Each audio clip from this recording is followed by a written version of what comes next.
You're listening to Perspective on WFHR 1320 AM, 97.5 FM. I'm Melissa Kay, bringing you news in our community.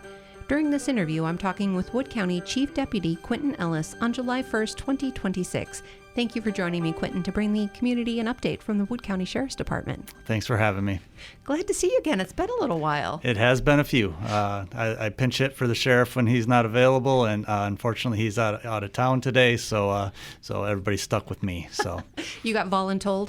I'd help him out wherever I could, but yeah, I got to help the guy out. He's not gone much, so right. Happy to help where I can. Well, let's talk first a little bit about all of the events that you guys have been participating in. There was a lot that happened in the month of July. Back the Badge bench press. How did that go? It was a great event again. Can't thank the community enough for the support. Team Rapids through Lincoln High School, their organization helped out. The football team there, the members of our special response team. Anchor Bay was a gracious host. Sheriff Becker puts a ton of time and effort into this event too, to raise money for our special response team. So kind of a different event. Bench press meets used to be a lot more common around the area. But now we're kind of bringing them back, and it's fun to see law enforcement and fire compete, different age brackets, people of all shapes and sizes coming out and competing in a healthy event that benefits a great cause. We had a good turnout, excellent day for it, and again, the generosity of people, whether it was giving their time, coming to compete, donating prizes. Really, it all benefits our department and our special response team especially. So big shout out to everybody that made that a big success. And the special response team, obviously the name implies these are specific incidents where this team is called out, but what is the special response team made up of? Special response team, or SWAT, like people see it on TV, is members of our department, as well as we have some that will be joining from others. We're also joined with Marshfield. We train and deploy with them. Members of our departments, whether it be deputy sheriffs or officers from the other departments, investigators, different ranks throughout our department that receive specialized training and equipment for the most dangerous of events. Barricaded, armed people, active shooter type situations, hostage negotiations. We have a negotiator team. We have sharpshooters or snipers, and they're all people that have a general duty with the sheriff's department, a Monday through Friday, if you will, even though some of them or most of them are not. It's rotational. But being a member of the SWAT team is an additional ask and commitment that all of our team members make. And Sean and I were both very involved with the SWAT team, special response team, in our time in patrol and investigations and through administration. So we try to support them everywhere we can. And so that being a part of that special response team requires additional training, additional time, probably working. Yes, additional training, additional time, additional equipment, all things that can be costly. And so that's where we try to do our part to raise funds and other methods rather than using all taxpayer dollars to subsidize things. It allows us to get specialized equipment or training that maybe doesn't always fit in the budget. Everybody's got to be fiscally responsible throughout all the departments at the county, not just sheriff or police within the cities. But so events like this help us expand the equipment that we can provide to our team to in turn make them safe and our community safer. All right. And another one of the events that happened on that same weekend, I believe, the Andrew Mueller Golden Sand Speedway. That was a fundraiser car show in memory of Andrew Mueller. Yes, that's another. I struggle for the right word for it because it comes from such a tragedy. The Mueller family lost Andrew to an allergic reaction, and I can't commend them enough because in dealing with their pain and loss and tragedy that they went through, they're doing the community so much good out of it, and I can't imagine the loss of a son, and to rebound as they are, to get law enforcement not only in our area but their goal is throughout the state, with epinephrine, whether it be the pens or other. I believe there's nasal solutions that can be offered now, but I can't commend them enough. I can't imagine going through that heartbreak and loss and just rebounding and doing so much good out of it. And it's already saved a life, for sure, in Wood County. Yes, and Wisconsin Rapids, I believe there was body cam footage released of that, and what a remarkable outcome in a short amount of time to show the need and the benefit of it. And like I said, struggle to find the right words, because on one side your heart really just goes out to the family, but on the other side, what they've in turn done to benefit the community so that another family doesn't hopefully have to go through that that's just remarkable. We're very happy to be a part, very supportive of them. Anything we can do to help them out and expand their cause, I know we're in. Yeah. And then one more event that also took place over the course of that weekend was Bluegrass at the Lake. Yes, another tremendous group of people. Talk about a feel-good day to be talking on the radio about all these people that are putting in the hard work and volunteering their time and raising funds for excellent causes. For a number of years now, Bluegrass at the Lake has supported our SISM team at the Sheriff's Department and within Wood County, which is a critical incident stress management team. They run debriefings after our first responders, law enforcement personnel go to. It could be a lot of times a fatal crash, a significant death, something just outside the norm that's hard on people. That's something that our department values. We put mental health at the forefront, not only in helping the community, but taking care of our staff to make sure that we can provide the best environment for them, so they in turn can be at their best for the community. And people and groups like Bluegrass at the Lake putting in so much work to put together a really neat event at Lake Wazeecha and feature our local park, our Southwood County Park, and bring something different to the area, and in turn, make a significant financial impact to our SISM team. Is just, again, I can't thank them enough, and we're so blessed to have the community that we do in Wood County. We're so well supported that like I said, a feel-good way to be talking on the radio going into the 4th of July weekend here. Mm-hmm. Well, and one of the things that you do in turn to help the community is let people know when scams are happening. You have been getting reports at the Wood County Sheriff's Department of somebody trying to scam people out of money again. Yes. Could they just stop, please? Yeah, this one went back to an old one.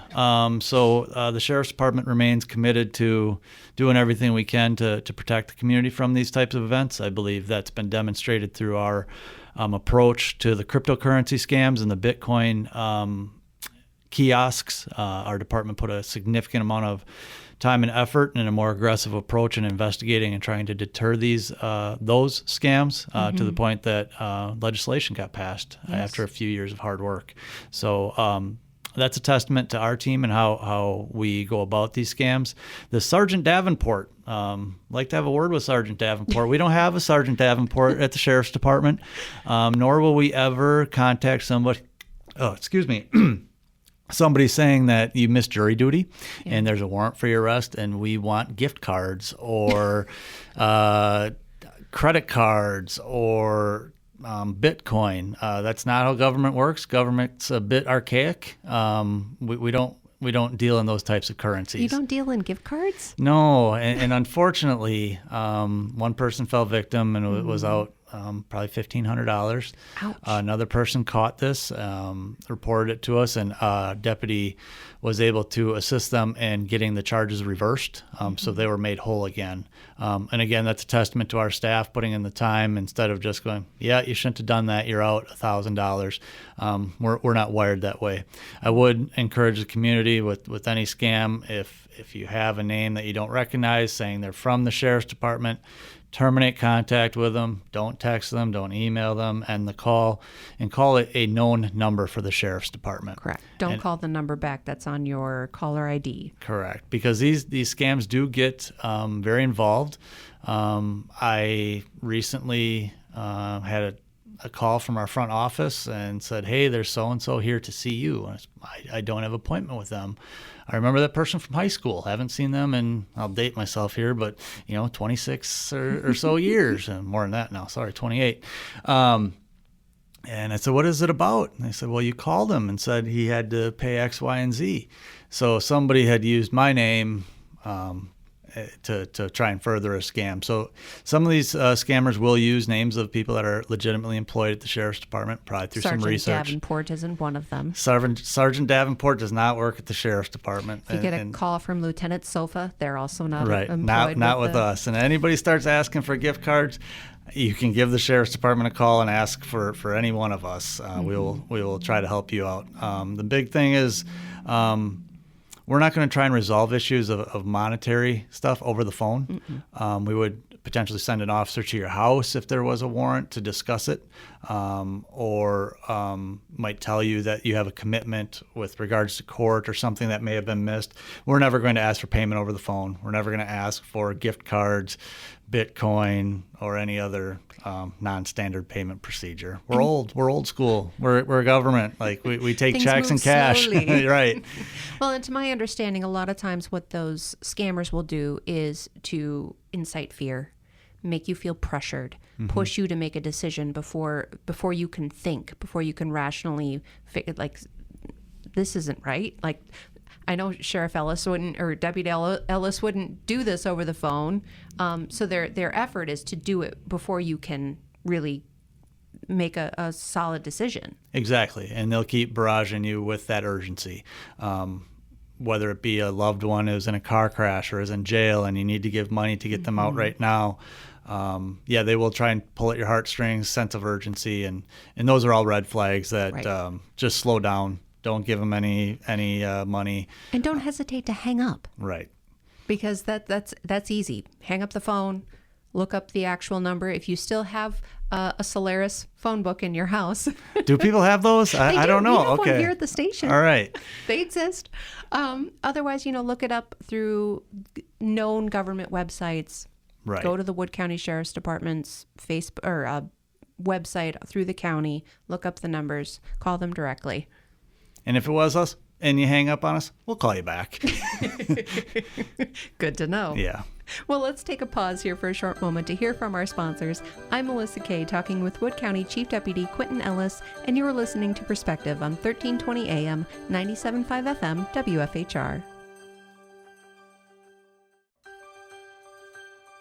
Welcome. You're listening to Perspective on WFHR 1320 AM, 97.5 FM. I'm Melissa Kay, bringing you news in our community. I'm speaking with Wood County Chief Deputy Quentin Ellis, and where we left off, we were talking about scammers, and if you ever feel pressured on the phone by someone saying they're from the Wood County Sheriff's Department, don't hesitate to hang up and call you back. Correct. Use a published number. All of our non-emergency numbers are published or on the website, or you could contact dispatch, which would be another safe bet, to contact dispatch and ask for the person you were just speaking with.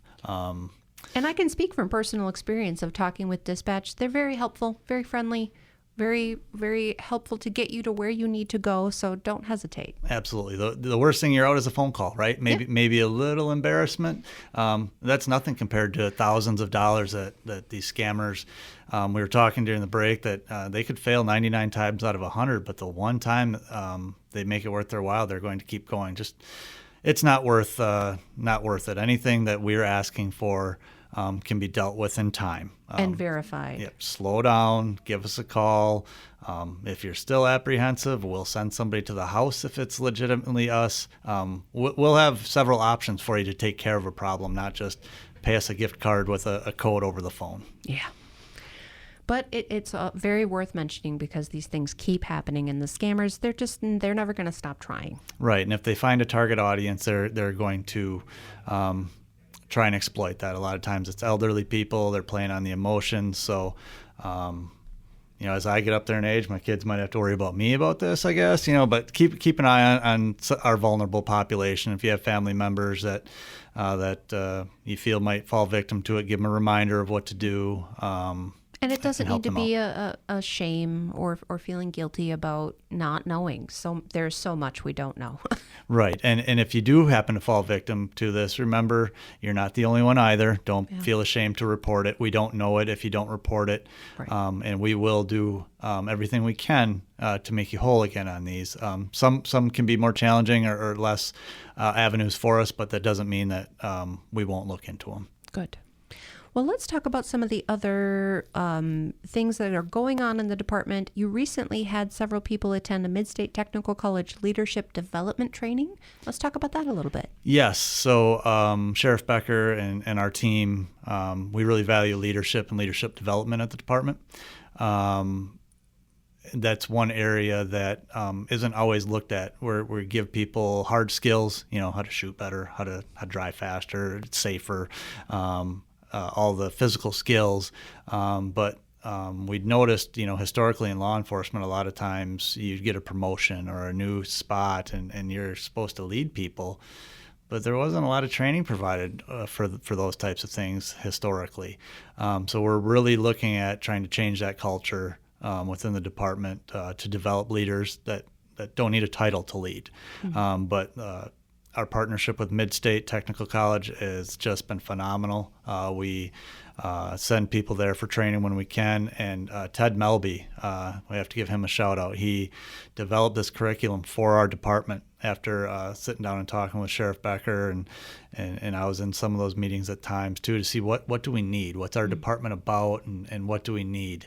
And this isn't a cookie cutter training that is put on for everyone in the nation or whatever, where it's just one set of facts. He really took the time to develop it and tailor it to our department and developing our people. And if you've ever met Ted or get the chance to talk to him, you can tell instantly he's passionate about this. He believes in it, and then in turn, it shows in how he trains. Mm-hmm. So this is our second class. So we've had about roughly 25 of our staff go through it. We will look to continue putting people through it. Obviously, we're starting with people in positions of leadership to begin with, and then we'll be expanding it from there.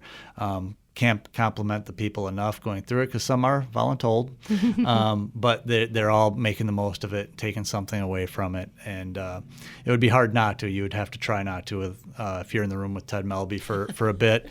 Like he's his passion clearly shows through, and he's been just so good to our department. Checking in with Sheriff Becker and I too, if he knows there's maybe a tough time or things like that. He's just he's one of the real ones. And so it's really been a blessing to have that partnership with Mid-State for that training. We also use their services to provide training and skills, life sessions, coaching sessions, HSED for our inmates in the jail. So it's really great to have that partnership with such a great technical college right in our backyard. It's been excellent, and we're always looking for ways to expand it. Excellent. And just knowing more of how to be a leader in any position that you're in can be helpful. Absolutely. It takes humility. You have to be able to take a look in the mirror first at how can I be better, to get those that I'm leading to be better as well. Mm-hmm. And I believe our staff has that. I know our leadership team does. We're always looking for ways that we can serve better, make the department better by improving ourselves. And a lot of it is about communication and effective communication. Yes, we hear that. That tends to be where things break down. Trust me, I'm in a communication business. It happens here too, surprisingly. Yes. So that's one thing in law enforcement. After major operations, we'll debrief, and that's usually one of the things that communication broke down. And that might be for any number of reasons. With us, could be radios, could be technology. Sure. Could be messages not being communicated down or up. So that is a major, point of emphasis that we're all trying to improve upon, because things go smoother when communication is better. Yes. Well, in talking about things we don't know a ton about, you and I were speaking a little bit before we started about e-bike safety and Wisconsin law. And, well, I'm not well versed in this at all. There are certain electric bikes that are legal and some that are not. What does this break down to for you? For us, it's more about being safe. There seem to be cycles with these types of vehicles. As technology evolves, it evolves faster than legislation. Mm-hmm. So we've run into this with scooters before. I remember them where they're labeled a play vehicle or not by statute, golf carts on roadways, UTVs on roadways, and now more recently e-bikes. The bigger concern we have is obviously we want people following the laws. We put out a poster, if you will, on our Facebook page about the different levels of them and what's legal and what isn't. And it's been a minute since I've worked patrol on the road, so I can't say I'm an expert on that. But the bigger concern we have is safety. Mm-hmm. People should be wearing the proper safety gear, whether required or not, to ensure that they're safe. Protect your head. Wear a helmet. They should be driving in a manner that, one, follows statute or ordinance, and then also just provides a safe environment for others. We're experiencing some of that not happening along some of the county parks, and that is something that we're going to work with our Parks Department, Chad Schooley, the director, and as well as county board, and seeing if there's some things we need to do that will make this safer for everybody. They're enjoyable, I'm guessing. I see them everywhere. We just want people to be safe, as with anything, right? Technology advances, legislation's a bit behind it. Let's use our heads, common sense, be safe out there, not driving too fast for the area, not ripping through family areas at high speeds or without care of those around us. Mm-hmm. Good to note. Another thing that is big this time of year, obviously, is road construction. We have a lot of it going on. There's some very well-traveled roadways, like between here and Pittsville, that are under major construction, diverting traffic along different routes. What can you speak to about what's happening with road construction and increased patrols perhaps on some of those other areas? You will see us monitoring some of the construction zones, especially over by Pittsville right now. This seems like one of the biggest summers for road construction in my 26 years here, as far as major projects going. Please give yourself extra time if you're going somewhere, especially if you know you need to travel around a construction zone, because what is a planned detour can change with a crash that happened within the detour area. Please slow down in the work zones in and around them. There are people making their livelihoods out there trying to do their best to get the job done within the time they have, and they too want to go home to their families. Hate to see somebody hurt or worse because we're in a hurry to get somewhere. Mm-hmm. So around the Pittsville area, right now, slow down, allow yourself some extra time. There will be some work on Vesper, the area called 8 Corners, F&H, coming up. So as that progresses, roads will close. Sometimes the detours change there. We try to communicate as best we can on our Facebook page with detours and ongoing projects. So look for that, and just be aware of your area, so that if the road says closed, don't try and sneak around the sign because you think you can get through because the neighbor did. Worst case, you might get a citation for it, or best case, actually. Worst case is that road might not be there anymore, or a major part of it is gone, and then you have damage or worse. So be mindful of the construction zones, slow down, give yourself extra time, and if you can avoid them, please do. It makes it safer for the people working it and everybody commuting around it. And those signs are there for a reason. Try to read them in full. I have been guilty of this as well. It says road closed ahead. I missed that sign 10 miles ago. Sure. And then I get up to no, actually road is closed. Oh, all right. Well, I guess I need to turn right. Right. And when the sign says road closed and there's an officer there manning it or staffing it, if you say, hey, can I get through? The answer's not going to be yes. So just be mindful of them, patient with one another, and give yourself that extra time. Yeah, extra time, extra grace. Yes. Well, I very much appreciate you talking with me today. I'm Melissa Kay, speaking with Chief Deputy Quentin Ellis of the Wood County Sheriff's Department. Thank you, Quentin. Thanks for having me. And thank you to listeners joining us for news in our community on Perspective 1320 AM, 97.5 FM, WFHR.